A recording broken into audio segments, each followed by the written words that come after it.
Assalamualaikum warahmatullahi wabarakatuh. Perkenalkan saya Sri Kusuma Dewi dengan NIM 22030174085. Di sini saya akan menjelaskan mengenai sejarah bahasa Indonesia yang menjadi keunggulan Indonesia sebagai bangsa dan prospek bahasa Indonesia jika dikaitkan dengan bidang ilmu matematika.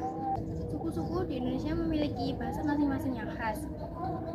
Meski bahasa daerah mereka masih digunakan, tapi ketika mereka berinteraksi dengan suku lain, maka bahasa Indonesia lah yang digunakan. Hal ini membuktikan bahasa Indonesia menjadi sarana komunikasi.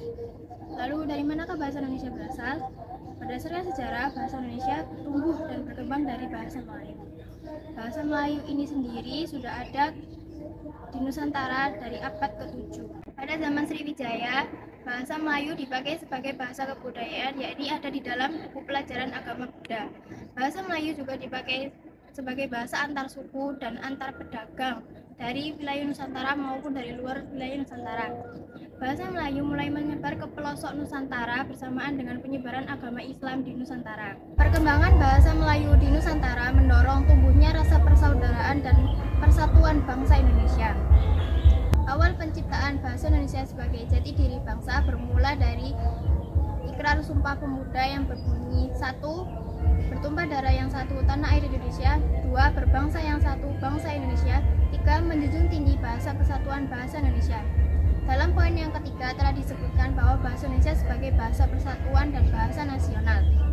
Peranan bahasa Indonesia dikuatkan lagi ketika bahasa Indonesia dinyatakan kedudukannya sebagai bahasa negara pada UUD 1945 pasal 36 pada tanggal 18 Agustus 1945. Sebagai bangsa inilah yang menjadi keunggulan bahasa Indonesia bagi Indonesia.